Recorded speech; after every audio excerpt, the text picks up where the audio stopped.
सुनीता अपनी दो बहुओं और बेटों के साथ रहती है। सुनीता की दोनों बहुएं गरीब और सीधी थी। सुनीता अपने छोटे बेटे की शादी सुंदर और अमीर लड़की से करती है। आओ आओ बहू, घर आओ, अंदर आ जाओ बेटा। जी माँ जी। प्रिया बहू, देखो ये तुम्हारी जेठानियाँ हैं, एक संजना बहू, एक अंजना बहू।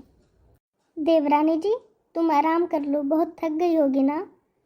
चलो मैं तुम्हें तुम्हारे कमरे तक ले चलती हूँ। आप लोग। अगले दिन सुबह जेठानियाँ नई देवरानी के पास आती हैं। अरे देवरानी जी, आपने तो बहुत अच्छी साड़ी पहनी है। हाँ, अंजना दीदी सही कह रही है, मुझे भी ना तुम्हारी साड़ी बहुत पसंद आई। आपको पता भी है ये साड़ी कितनी महंगी है? 15,000 की है ये साड़ी। हाँ, आपने तो कभी इतनी महंगी साड़ी देखी भी नहीं होगी। बाप रे, 15,000 की साड़ी? देवरानी जी आपने सही कहा, इतनी महंगी साड़ी तो हमने आज तक नहीं देखी। दीदी, आप लोग भी इतनी महंगी ड्रेस क्यों नहीं लेती हो? ओ सॉरी, आपने तो देखा भी नहीं है तो पहनोगी कैसे? नहीं नहीं, इतनी महंगी ड्रेस मुझे अच्छे भी नहीं लगते और आदत भी नहीं है। अच्छे नहीं लगते या लेने की औकात नहीं है? ये दोनों को लेने की आदत ही नहीं है। ये दोनों के माँ बाप गरीब जो ठहरे। पता नहीं, मेरे ही मत्थे पड़ गई गरीब कहीं की। रहने दीजिए माँ जी। हाँ, छोड़ो इन गरीबों को। ये सुनकर दोनों बहुएं वहाँ से चली जाती हैं। देखा दीदी, माँ जी और देवरानी जी कैसे ताने दिए जा रहे हैं। छोड़ना, हमारे संस्कार वैसे नहीं हैं। हमारे पिताजी गरीब ही सही, पर हमें संस्कार बहुत अच्छे मिले हैं। आपने सही कहा दीदी। कुछ ही देर में शाम हो जाती है। सुनीता अपने दोनों बड़ी बहू को आवाज़ देती है। अरे करमजली, कहाँ गई दोनों की दोनों? जरा मेरे बहू और मेरे लिए चाय बना के ले आओ। अभी लाई माँ जी। ये लीजिए आप दोनों की चाय। ये माँ जी भी ना जब से देवरानी जी आई है तब से चेंज ही हो गई है। माँ जी, आप मेरे साथ मार्केट चलोगे? मुझे कुछ सामान खरीदनी है। बेटा क्यों नहीं, मैं अभी तैयार होके आती हूँ। कहाँ जा रही हो देवरानी जी? मार्केट, और आने में लेट हो जाएगा। बहू ने सही कहा। चलो बहू, चलते हैं। माँ जी, ये चाय तो पी करके जाइए। अरे ये चाय जाके गली के कुत्तों को पिला। हाँ, देखा दीदी, माँ जी के भी पर निकल आए हैं जब से ये अमीर देवरानी घर आई है। हमारे तो घर में कोई इज्जत ही नहीं रही। दीदी, क्या हम गरीब हैं तो हमारी कोई घर में इज्जत नहीं होगी? क्या अमीरी ही सब कुछ है? दोनों बहुत उदास होती है और घर का सारा काम करती है। तभी सुनीता और प्रिया घर वापस आते हैं। अंजना दीदी, संजना दीदी, जरा हमारे लिए 2 गिलास पानी तो लाना। ये लो पानी। आ गई मार्केट से? क्यों, दिखाई नहीं देता आपको? दिखाई दे रहा है। Very good. अच्छा ये देखो, हमने आज क्या क्या खरीदा। ये नेल पेंट 500 की है और ये साड़ी 5,000 की। क्या कहा तुमने? नेल पेंट 500 की? हाँ, क्यों, आपने कभी यूज़ नहीं किया 500 वाला नेल पेंट? अरे हाँ, मैं तो भूल गई थी। आप इतने महंगे महंगे सामान कैसे यूज़ कर सकते हैं? ऐसी बात नहीं है देवरानी जी, हम ना कभी फिजूल खर्च नहीं करते। अरे वाह देवरानी जी, ये तो बहुत अच्छी साड़ी है। अंजना प्रिया की साड़ी उठाकर देखने लगती है। आपने साड़ी छुआ कैसे? आपको पता भी है ये साड़ी कितने की है? क्यों, मेरे छूने से ये साड़ी खराब हो जाएगी क्या? प्रिया बहू बिल्कुल सही कह रही है। तुम्हारी हिम्मत कैसे हुई ये साड़ी छूने की? माँ जी, इन दोनों में ये समझ है ही कहाँ। देखो, मैं आप दोनों के लिए भी कुछ लेकर आई हूँ। क्या है, जरा मुझे भी तो दिखाओ। ये लीजिए दीदी साड़ी। ओह, ये साड़ी? हाँ, आप दोनों तो सस्ती सस्ती साड़ी पहनती हैं ना। तो मैंने आपके लिए सस्ती साड़ी ले ली। आपको महंगी वाली जमती नहीं ना। सुनीता और प्रिया दोनों मिलकर मजाक उड़ाती हैं। कोई बात नहीं देवरानी जी, सस्ती है तो क्या हुआ, मुझे पसंद है। हाँ हाँ, पसंद तो आएगी ही, गरीब घर की जो ठहरी। माँ जी, इन्होंने शुरू से ही कुछ ऐसे ही कपड़े पहनी है ना। माँ जी, आप बार बार ऐसा क्यों कहती हैं? अब क्या करें माँ जी, आप दोनों तो मुझे से अमीर बन नहीं सकते कभी। प्रिया और सुनीता को दोनों जेठानियों का मजाक उड़ाना बहुत अच्छा लगता था। माँ जी, मेरी तबीयत ठीक नहीं है, मैं आज खाना नहीं बना पाऊंगी। नौटंकी करने में तो तुम आ गई हो, खाना कौन बनाएगा? आप देवरानी जी को कह दीजिए ना, वो बना लेगी खाना। तुम मुझे सुना रही हो? नहीं माँ जी, मैं आपको बता रही हूँ। सुनीता अपनी छोटी बहू के पास जाती है। बेटा, बड़ी बहू की आज तबीयत ठीक नहीं है, आज खाना तुम ही बना लो। क्या? मैं खाना बनाऊंगी? मैं आज तक अपने घर के किचन में नहीं गई। तो तुम्हें खाना बनाने नहीं आता क्या? नहीं तो एक काम करती हूँ, मैं बाहर से खाना ऑर्डर कर देती हूँ। सुनीता मन ही मन सोचती है, अब मैं क्या करूँ, मेरा बाहर के खाने से तो तबीयत खराब हो जाती है। माँ जी, ऑर्डर करती हूँ मैं। अब हाँ ठीक है बेटा, कर ले। माँ जी सच बताऊँ, अगर आपने ऑर्डर किया हुआ खाना खाया ना तो आज आपको बहुत मज़ा आने वाला है। हाँ बहू, तू ही तो है जो मेरे लिए इतना सोचती है। वो दो करम जली तो कोई काम की नहीं है। ठीक है ना माँ जी, मैं अच्छे अच्छे डिश ऑर्डर करती हूँ जिसे खाने में बहुत मज़ा आएगा। प्रिया खाना ऑर्डर करके बहुत चाव से खाती है। तभी वहाँ अंजना आ जाती है। ये क्या माँ जी, आपको तो डॉक्टर ने बाहर का खाना खाने से मना किया था ना। चुप कर तू, मैं खा रही हूँ ना, तुझे क्या उससे। देखा माँ जी, एक तो खाना भी नहीं बनाती, ऊपर से हम बाहर का खाना खा रहे हैं तो उसमें भी जलन हो रही है। नहीं नहीं देवरानी जी, तुम बिल्कुल गलत सोच रही हो। कभी कभी ना आप लोग को भी बाहर का खाना खाना चाहिए। ओह सॉरी, मैं तो भूल गई थी, आप लोग के पास तो उतने पैसे नहीं होंगे ना। ठीक कहा बहू तुमने। ये देख, मैं पिज्ज़ा खा रही हूँ, कभी खाया है तुमने? बहू पूछ इससे। अंजना कुछ नहीं कहती, वो वहाँ से चली जाती है।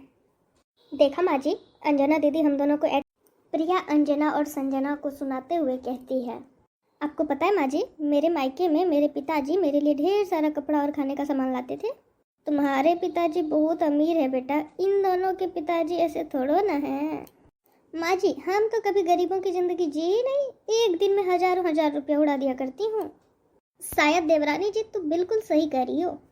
काश आप लोग भी मेरी तरह अमीर होते तो समझ में आता कि अमीरी की ज़िंदगी कितनी अच्छी होती है। नहीं नहीं देवरानी जी, हम तो गरीब ही सही हैं।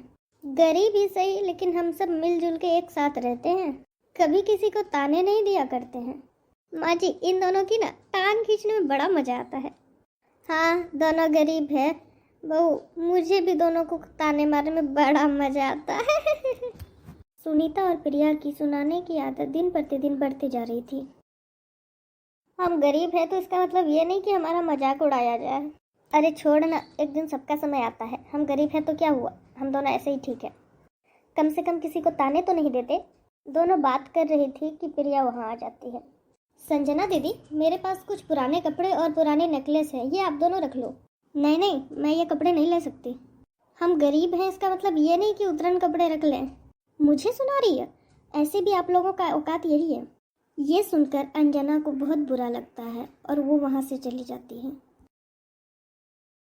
प्रिया बहू, जरा सुनती हो, मेरा सर दर्द से फटा जा रहा है। तो मैं क्या करूं? अरे जरा मेरा सर दबा दो ना बेटा। माँ जी, आप अंजना दीदी को बुला लो, मुझे बहुत काम है। इतना कहकर प्रिया वहाँ से चली जाती है। क्या हुआ माँ जी, क्या बात है? अरे सर दर्द हो रहा है, लाइए मैं दबा देती हूँ। ज़्यादा मेहरबानी करने की कोई ज़रूरत नहीं है, मैं ठीक हूँ। सुनीता अंजना को वहाँ से जाने को कहती है, पर अंजना सुनीता की एक नहीं सुनती है। आप आराम क्यों नहीं करती हो माँ जी? रुकिए, मैं आपको दवाई देती हूँ। ठीक है, तुम यहाँ दवाई रख दो, मैं खा लूँगी। ठीक है माँ जी। और संजना बहू को जाके बोलो कि मेरे लिए खिचड़ी बना दे। थोड़ी देर में खाने का समय होता है। प्रिया बहू, थोड़ा खिचड़ी तो पास कर।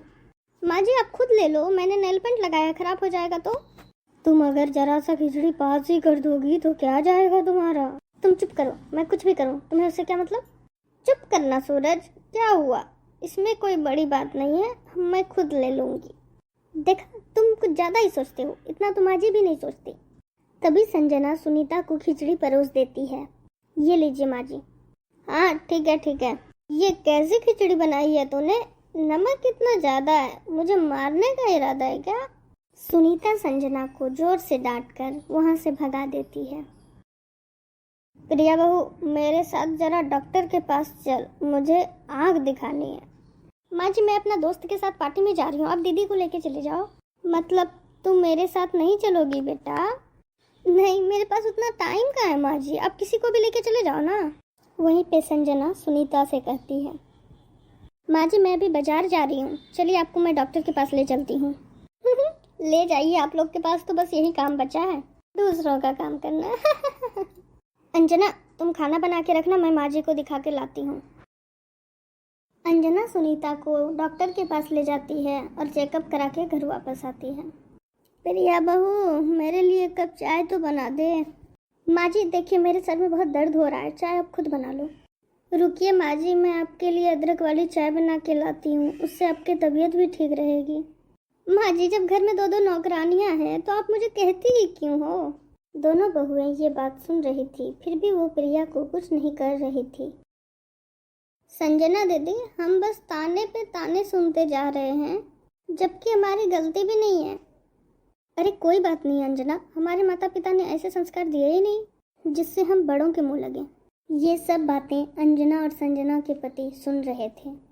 क्या बात है मुझे बताओ, तुम दोनों इतना परेशान क्यों हो? हाँ भैया, मैं भी कुछ दिनों से इन दोनों को देख रहा हूँ, कुछ उदास उदास सी रहती है। संजना और अंजना घर में हो रही सारी बातें अपने अपने पतियों से कहती है। ऐसी बात है, और तुमने मुझे अभी बताया? रुको मैं जाके माँ से बात करता हूँ। नहीं जी रुक जाइए, कुछ मत बोलिए, माँ की तबीयत भी ठीक नहीं है और वो कुछ सुनने वाली भी नहीं है। हाँ भैया अंजना दीदी बिल्कुल सही कह रही है, छोड़ दीजिए, हमारी ही गलती है। गरीब जो ठहरी, और हम और अंजना सोचें क्या कुछ दिन के लिए मायके चले जाएं।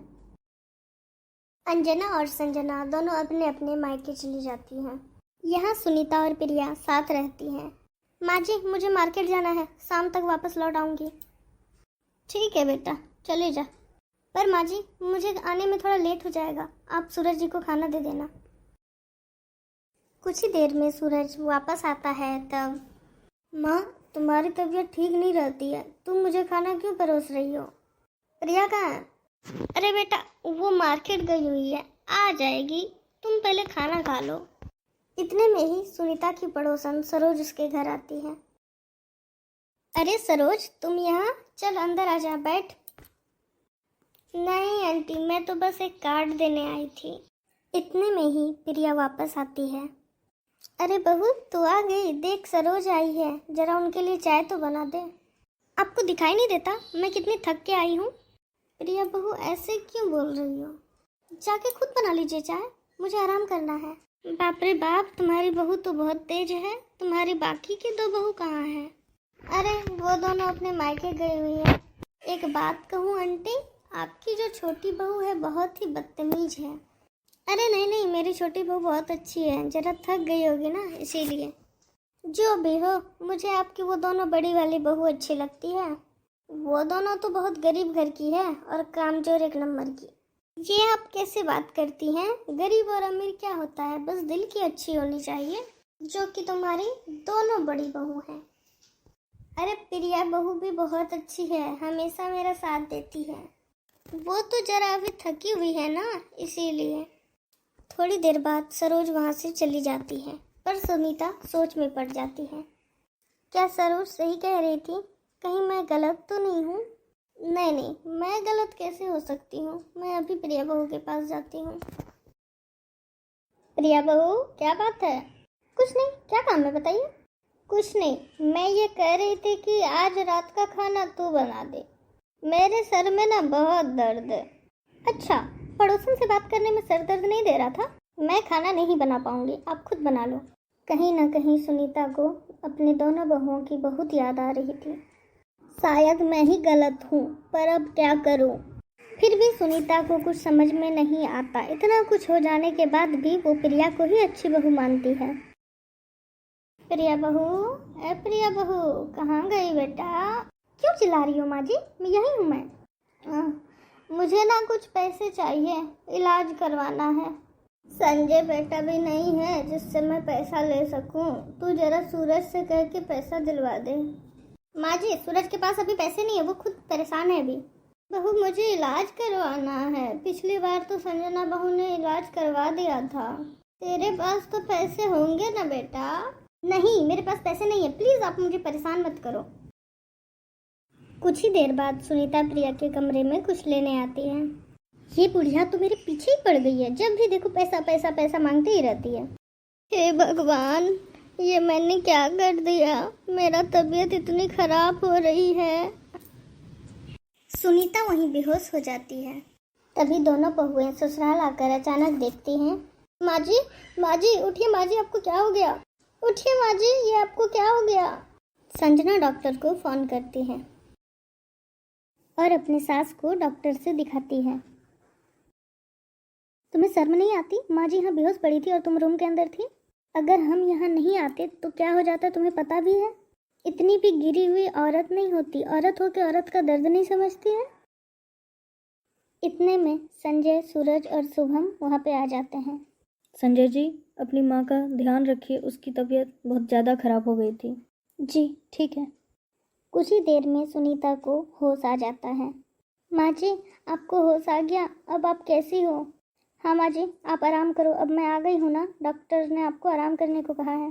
सूरज प्रिया से कहता है, तुम रूम चलो, तुमसे कुछ बात करना है। क्या बात करनी है? ये जो माँ की हालत हुई है ना, सिर्फ तुम्हारी वजह से हुई है। हाँ मेरी वजह से? मैंने क्या किया? झूठ बोलने की कोशिश मत करो, मुझे सब पता है। तुमसे माँ ने पैसे मांगे थे डॉक्टर दिखाने के लिए और तुमने मना कर दिया। मैंने ऐसा कुछ नहीं किया। अगर ये काम मैं तुम्हारे माँ बाप के साथ करता तो तुम्हें कैसा लगता? देखो झूठ मत बोलना। हो, मुझे माफ कर दो, मुझसे बहुत बड़ी गलती हो गई। मेरे पास पैसे रहते हुए भी मैंने माँ जी को पैसे नहीं दिए। मुझसे क्या माफी मांग रही हो? माँ से माफी मांगो। प्रिया को अपनी गलती का एहसास होता है और वो सुनीता से माफी मांगती है। मुझे माफ कर दीजिए माँ जी, मुझसे भूल हो गई है। तो क्या माफी मांग रही है? भूल तो मुझसे हो गई जो तुम्हें पहचान नहीं सकी। मैं जानती हूँ माँ जी, आप मुझसे बहुत गुस्सा हैं। संजना बहू और अंजना बहू मेरे पास आओ। जी माँ जी कहिए। मैं तुम दोनों से माफ़ी मांगती हूँ, मुझे समझने में भूल हो गई। तुम दोनों ने मेरी कितनी देखभाल की। माँ जी आप माफ़ी मत मांगो। मैंने तुम दोनों के साथ हमेशा गलत किया, गरीबी को लेकर के मजाक उड़ाया। इतना मत बोलिए माँ जी, डॉक्टर ने आपको आराम करने को कहा है। नहीं मुझे बोलने दो बेटा, मैंने हमेशा तुम दोनों पे ताने कसे लेकिन तुम दोनों ने कभी कुछ नहीं कहा। दीदी मुझे भी माफ़ कर दो, मैंने हमेशा तुम दोनों को गलत ही कहा। कोई बात नहीं देवरानी जी, अब तो समझ में आ गया ना, अंत भला तो सब भला। हाँ अब हम सब मिलकर के अच्छे से रहेंगे। देखा अंजना, हमने कहा था ना एक दिन सब कुछ सही हो जाएगा। संस्कार ही हमें आगे बढ़ाते हैं।